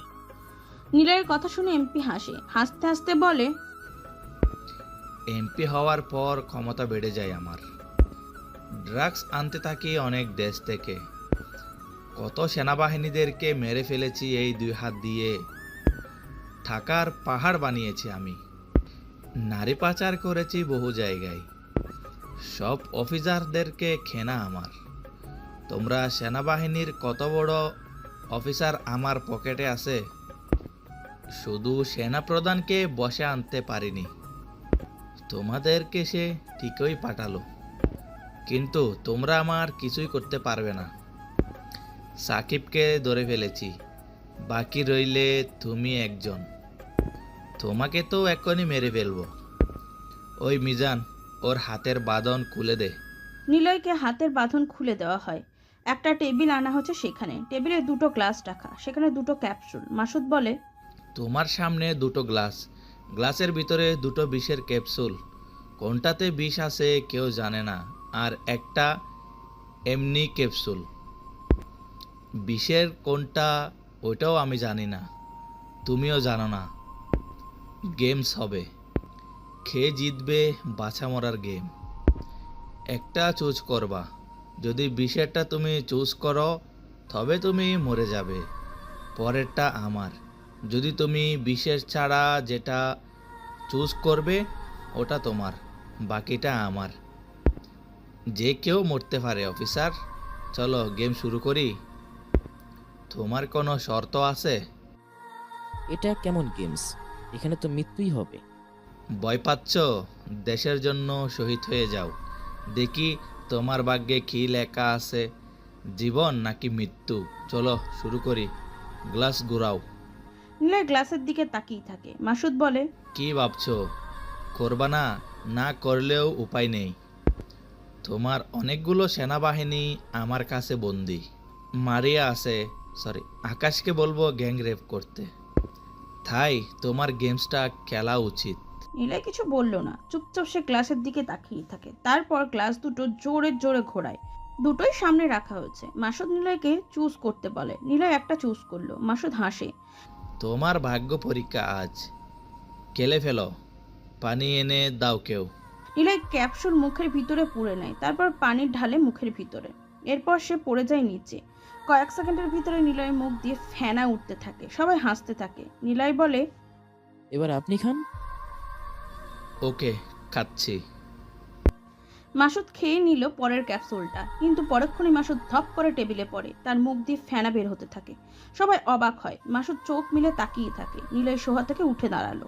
তারপর মুখের ভিতর থাকা ক্যাপসুলটা বের করে ছুঁড়ে বাইরে মারে। নিলয় বলে, আর্মির ট্রেনিং এমন সিচুয়েশন থাকে, কিভাবে বাঁচতে হয় সেটা 100 বার শেখানো হয় মিস্টার মাসুদ। মুখ দিয়ে ফেনা, আর সেটা থুতু ছিল। আপনার ভাগ্য আপনাকে বাঁচতে দেয়নি। নিলয় কথাটা বলে নিলয় টেবিলে থাকা গ্লাস নিয়ে মিজানের মাথায় মারে। মিজান ফ্লোরে পড়ে যায়। নিলয় মিজানের থেকে পিস্তলটা নিয়ে মাসুদকে গুলি করে। সবাইকে গুলি করে নিলয়। শেষে মিজানের কাছে আসে সে। মিজান বলে, এবার তোরা পালা, তোকে মারিনি, কারণ ড্রাগসগুলো কোথায় আছে, টাকাগুলো কোথায় রাখা বল। বলছি আমাকে মারবে না। মিজান ঠিকানা দেয়। নিলয় ওর অফিসারদের পাঠিয়ে দেয় সেখানে, কিন্তু মিজান ভুল ইনফরমেশন দেয়। ওর অফিসাররা বোমা সেট করে রুমে দাঁড়িয়েছিল। আর ওদের সবাইকে বোম দিয়ে উড়িয়ে দেয় আকাশ, কারণ মিজান সবকিছু ফোন করে আগেই বলেছিল। নিলয় যখন অন্ধকার রুমে ছিল তখন মিজানের ফোনে কল চলছিল আকাশের সাথে। মিজান হাসে, নিলয় তাকে গুলি করে মেরে ফেলে, কিন্তু আকাশকে আর খুঁজে পায় না নিলয়। সেখানেই মিশনটা কমপ্লিট হয়, কেবল বেঁচে থাকে আকাশ ও নিলয়। তারপর নিলয়ের প্রমোশন হয়, নিলয় ছুটি নিয়ে গ্রামের বাড়িতে বেড়াতে আসে। এরপরে সবকিছু ঘটে যায়, কিন্তু হ্যাকার কি আকাশ হতে পারে? নিলয়ের থেকে সবকিছু শোনে, তবে কি সে হ্যাকার আকাশ হবে নাকি অন্য কেউ? নিলয়ও বুঝতে পারে না, সে জানে না কি করবে এখন। তবে সে ঢাকাতে যাবে, সেখানেই তার অফিস, তাকে সেখানেই যেয়ে সবকিছু করতে হবে। স্যার, আকাশ কি আমাদের সাথে গেম খেলছে? হতেও পারে, কারণ ওদের নেটওয়ার্ক অনেক বড় ছিল। চলো আমরা ঢাকাতে যাই। নিলয় সবকিছু রেডি করে। ফাই আসে নিলয়ের কাছে। ফাই এসে নিলয়কে বলে, আমাকেও নিয়ে চলো, আমি তোমার সাথে যেতে চাই। কিন্তু আমার সাথে থাকলে তোমার রিস্ক আছে, তুমি মরতেও পারো। তবুও আমি তোমার সাথেই যেতে চাই। কিন্তু নিলয়, নিয়ে যা ফাহিকে, তোর কাছে রাখ, কারণ মেয়েটা এখন এতিম হয়ে গেছে। আচ্ছা ঠিক আছে, রেডি হয়ে নাও। ফাই দৌড়িয়ে চলে যায় রেডি হতে। ওরা কিছু সময় পর গ্রাম থেকে শহরে চলে আসে। নিলয় তার অফিসে যাচ্ছিল, হঠাৎ একটা মেয়ে সুসাইডের জন্য গাড়ির সামনে এসে দাঁড়ায়। গাড়ির ড্রাইভার ক্রোশে ব্রেক করে। নিলয় বলে, অর্ক, দেখো তো কি হয়েছে। আচ্ছা স্যার, যাচ্ছি। অর্ক, শুভ্র আর রাফাত নামে গাড়ি থেকে তিনজন অফিসার এসে মেয়েটার কাছে দাঁড়ায়। মেয়েটা মাটিতে পড়ে আছে, গায়ে জামে ছেঁড়া। অর্ক তার গা থেকে কোট খুলে মেয়েটার গায়ে পরিয়ে দেয়। মেয়েটার মুখে রক্তও লেগে আছে। অর্ক বলে, কে আপনি? এভাবে গাড়ির সামনে আসলে যে মরতে চান নাকি? আমাকে মেরে ফেলুন, গাড়ি থামালেন কেন? আমাকে মরতে দিন। পাগল নাকি আপনি? চেহারা দেখে তো পাগল মনে হয় না, ভদ্রঘরের মেয়ে মনে হয়। শুভ্রর কথা শুনে মেয়েটা উচ্চ স্বরে হাসতে থাকে। ওদের দেরি হচ্ছে দেখে নিলয় গাড়ি থেকে নামলো, ওদের সামনে আসে। নিলয় তাকিয়ে থাকে মেয়েটার দিকে। মেয়েটা তখনও হাসছে। মনে হচ্ছে মেয়েটা পাগল। না, সে পাগল নয়। কি হয়েছে আপনার? আপনারা শুনে কি করবেন? আপনাদের মতো মানুষ তো শুধু মজা নিতেই পারে। আমার মতো মেয়ের কাছে শুনে আপনাদের অনুভূতি জাগবে, বিছানায় নেবেন, আহ্বান করবেন। কি বলছেন এসব? যা প্রশ্ন করা হচ্ছে তার উত্তর দেন। কি বলবো আমি? কি শুনতে চান? আমার মতো বিশ্বাস থেকে আপনারা কি উত্তর আশা করেন? আপনাদের মতো মানুষ শুধু মজাই নিতে পারেন, আর আমরা শুধু বিছানায় সময় দিতে পারি। একটু শ্বাস নিন। আপনি যেই হোক না কেন, আমাদের তাতে অসুবিধা নেই। আপনি মরতে কেন চেয়েছিলেন সেটা বলেন। যদি না চান তবে সবাই চলো, ওনাকে ওনার মতো ছেড়ে দাও। সবাই উপকার করতে চেয়েছিলাম, কিন্তু তিনি চান না। চলো সবাই। সবাই উঠে দাঁড়ালো, গাড়ির দিকে এগিয়ে আসতে থাকে। ঠিক তখনই মেয়েটা বলে, পারবেন আমার উপকার করতে? পারবেন আমার ক্যান্সারে পড়ে থাকা মায়ের জন্য রোজ 5,000 টাকা খরচ করতে? সেটার জন্য আমি আজ প্রতিতা। আর এই প্রতিতার কথা কেউ শুনতে চায় না। প্রতিতা তো আমি হতে চাইনি। সালার টাকা না দিয়ে শরীরের ওপর নির্যাতন করে। আমার মতো অনেক মেয়েই তার এখানে আটকে রয়েছে। যখন যার প্রয়োজন তাকে নিয়ে মজা মস্তি করে সালাদ জানোয়ারূপী মানুষেরা। জানেন, মানুষকে সৃষ্টির সেরা জীব বলা হয় না। আমি এটা বিশ্বাস করি না, আমি মানিও না। মানুষ সৃষ্টির সেরা নিকৃষ্ট জানোয়ার। এই কথায় যদি আমার সৃষ্টিকর্তা আমাকে জাহান্নামেও দেয়, তবুও তিনি জানবেন আমি কথাটা কেন বলেছি। নিলয় থমকে যায়। ওরা দুটো গাড়িতে করে ঢাকাতে আসছিল, কিন্তু ঢাকাতে আসতেই একটি নির্জন রাস্তায় হঠাৎ গাড়ির সামনে একটা অজানা মেয়ে এসে পড়ে। সে সুসাইড করতে চায়, কিন্তু কেন? পরিচয় সেই মেয়েটি একজন পতিতা। নিলয় কথাগুলো শুনে মেয়েটার কাছে যায়। মেয়েটার সামনে বসলো। মেয়েটা জোরে জোরে শ্বাস নিতে থাকে। নিলয় মেয়েটার পায়ের দিকে তাকালো, রক্ত লেগে আছে। মেয়েটাকে বলে,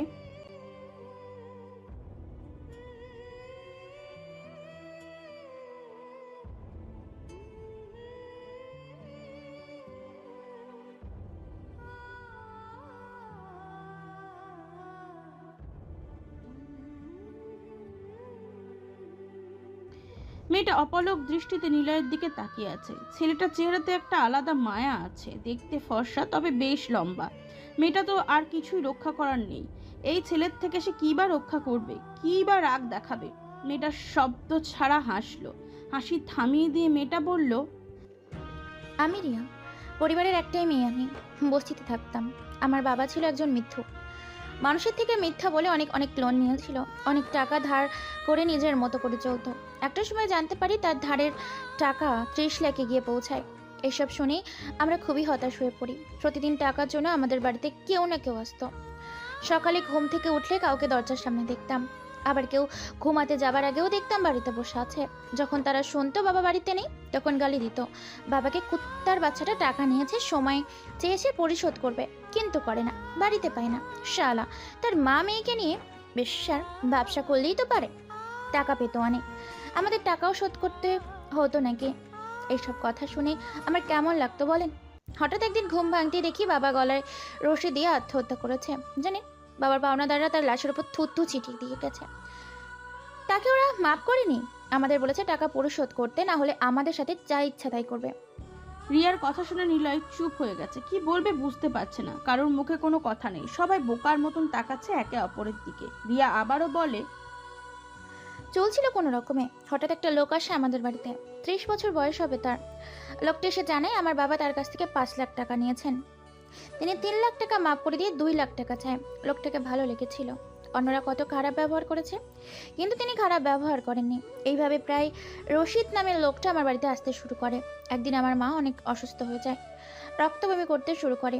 কি করব বুঝতে পারছি না, চিৎকার করে কেঁদেও পাইনি কাউকে, কেউ এগিয়ে আসেনি আমার কান্না শুনেও, দিশারা হয়ে পড়ি আমি। হঠাৎ রশিদ লোকটা আসে আমাদের বাড়িতে। তিনি আমার মাকে দেখে বলে, কি হয়েছে ওনার? বমি করছে যে, হাসপাতালে নিতে হবে তার। কিন্তু হাসপাতালে নিয়ে অনেক টাকা দরকার, আমার কাছে টাকা নেই। চিন্তা নেই, চলুন আমার সাথে। এবার লোকটা রিয়ার মাকে হাসপাতালে নিয়ে যায়। রিয়া বুঝতে পারে না লোকটার উদ্দেশ্য কি। এরপর রিয়ার মায়ের চিকিৎসা করা হয়। জানা যায় তার মায়ের ক্যান্সার হয়েছে, রিকভার হবে যদি রোজ মেডিসিনের ব্যবস্থা করা যায়। লোকটা তখন রিয়ার কাছে যায়। রিয়া কাঁদছে, তার মার সামনে শোয়া। লোকটা বলে, কাঁদবেন না, আমার কাছে একটা কাজ আছে, একটা অফিস আছে, সেখানে তুমি সব কিছু ধোয়া মোছা করার কাজ করবে। মাসে 15,000 টাকা বেতন পাবে। তুমি যদি চাও তাহলে আমার সাথে যেতে পারো। কিন্তু আমার মা? তুমি এসে দেখে যাবে, প্রত্যেক সপ্তাহে 3 বার। যা মা, লোকটা ভালো। রিয়া এই অবধি কথা বলে থামলো। নিলয়ের দিকে তাকায় না সে মাটির দিকে তাকিয়ে আছে। নির্জন জায়গা, মাঝে মাঝে মোটর বাইক আর ট্রাক বাস আসা যাওয়া করছে। নিলয়রাও চুপচাপ রিয়ার কথা শুনতে থাকে। রিয়া আবার বলল, আমি গিয়েছিলাম সেই লোকের সাথে। প্রথমে বুঝতে পারিনি সে আমাকে কোথায় নিয়ে গিয়েছে, পরে বুঝলাম ওটা একটা পতিতালয়, তবে ছোটখাটো নয়, উন্নত মানের পতিতালয়। সেখানে আমাকে পরিষ্কারের কাজে নয়, বরং রশিদ আমাকে সেখানে বিক্রি করে দিয়েছিল, আর আমাকে বিক্রি করার টাকা দিয়ে সে আমার মায়ের চিকিৎসার খরচ দিয়েছিল। সেখানে কত নির্যাতন, কত লাঞ্ছনা। এলাকার মানুষ অনেক কথা শোনায়, সবকিছু রশিদ নিজেই জানিয়েছে। অন্য পাওনাদারদের বলেছে রিয়া সব টাকা শোধ করে দিবে, কারণ সে এখন একটি মদের বারে পতিতালয়ে কাজ করছে। আমি ওর দালাল। রিয়াকে কারোর সাথে লাগলে আমার সাথে যোগাযোগ করতে। আমি এলাকাতে যেতে পারতাম না, আমাকে সবাই মাগি ফলে গালি দিত। আমাকে তখন সবাই বিছানায় শোয়ার অফার করতো। দাম উঠতো 5 থেকে 5,000, দাম উঠতো 500 থেকে 5,000। সব কিছু করেছে রাশেদ। কিন্তু পতিতালয়ের মাইকের সাথে আমার প্রথম বিছানা হয়। আমাকে সারা রাত নির্যাতন করে। পা জড়িয়ে ধরে বলেছিলাম, ভাই আপনি আমার ধর্মের ভাই হন, আমাকে এখন থেকে যেতে দিন। আমি এই কাজ করতে আসিনি। আমাকে লোকটা অনেক মারে, আমার গা থেকে সব কাপড় ছিঁড়ে খুলে ফেলে দেয়। আমাকে বলে, তুই জানিস কোথায় এসেছিস? এটা আকাশের এরিয়া, অর্থাৎ এটা আমার প্রতিষ্ঠান। জায়গাটা ছিল 3 তলায়, তবে সদর দরজাটা ছিল 2টা, সামনে আর পেছনে। আকাশ আর ওর সঙ্গীরা সাথে থাকতো। মেয়ে সদর দরজায় ছিল সামনে দিয়ে, আর নিচ তলাতে ছিল মাদ্রাসা। শুনে অবাক হচ্ছেন? আমিও অবাক হয়েছিলাম যখন দেখেছিলাম আমাকে মাদ্রাসাতে আনে। ভেবেছিলাম এখানে পরিষ্কারের কাজ করানো হবে, তবে ভুল ছিলাম। মাদ্রাসার পেছনে যে জায়গা, মানে আরেকটা দরজা আছে, সেখান দিয়েই রাতের বেলায় মানুষের আসা যাওয়া চলে। ওপরের 2 তলায় চলে পতিতাবৃত্তি, আর দিনে চলে নিচ তলায় ছোট বাচ্চাদের মাদ্রাসা। আকাশের প্ল্যান এটা, যেন কেউ সন্দেহ না করে। আমার মতে মেয়েদেরকে এই জন্যই ওরা বন্দি করে রেখেছে, যাতে করে এসব কিছু ফাঁস না হয়। আজকে আমি একজন কাস্টমারের সাহায্যে বের হতে পেরেছিলাম, সেই লোককে ওরা মেরে ফেলেছে। আমি পালিয়ে মায়ের কাছে গিয়েছিলাম, মাকে ওরা মেরে ফেলেছে।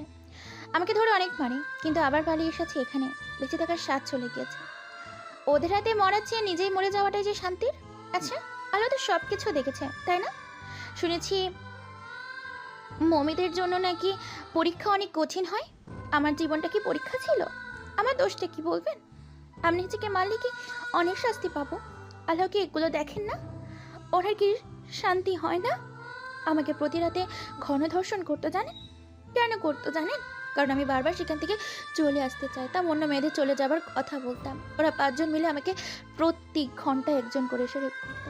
আমার শরীরে অনেক জায়গাতে ব্লেডের দাগ। বলুন না, মানুষ কি তাহলে সৃষ্টির সেরা জীব, নাকি মানুষ সৃষ্টির সেরা জানোয়ার জীব? বলেন, আল্লাহ কি আমাকে ক্ষমা করবে নাকি ওদের কি করবে? আমার মৃত্যুটা কি সাধারণ নয়? আমার মরাটা কি উচিত নয়? ওদের তো অনেক টাকা, ক্ষমতা, ওরা দিব্যি আছে। মরছি কারা? এই আমরা। আর ওরা ঠিকই বেঁচে থাকে, আর সেটা বহাল তবিয়াতে বাঁচে। রিয়ার কথা শুনে সবাই একে অপরের দিকে তাকাচ্ছে। নিলয় বসা থেকে উঠে দাঁড়ালো। গাড়ির কাছে আসলো নিলয়। অর্ক আসে নিলয়ের পাশে। নিলয় বলে, শুয়োরের বাচ্চা আকাশকে তো আমি একেবারেই মেরে ফেলবো। সে আমার মা বাবাকে মেরে ফেলেছে। আমি রাষ্ট্রপতির সাথে দেখা করব, আমার ইমার্জেন্সি মিশনের দরকার। আর এই মিশনে আকাশের মতো জানোয়ারকে কুত্তার মতো মারাবো। স্যার ঠান্ডা হন, মেয়েটার কাছে আমাদের অনেক জিজ্ঞাসা করার আছে, আপনি গাড়িতে বসুন। না, চলো রিয়ার কাছে। নিলয় আসলে অর্ক রিয়াকে প্রশ্ন করে, আকাশের সাথে কে কে আছে? ফারহান, নয়ন, নাজিম, সুজন আছে তাই না?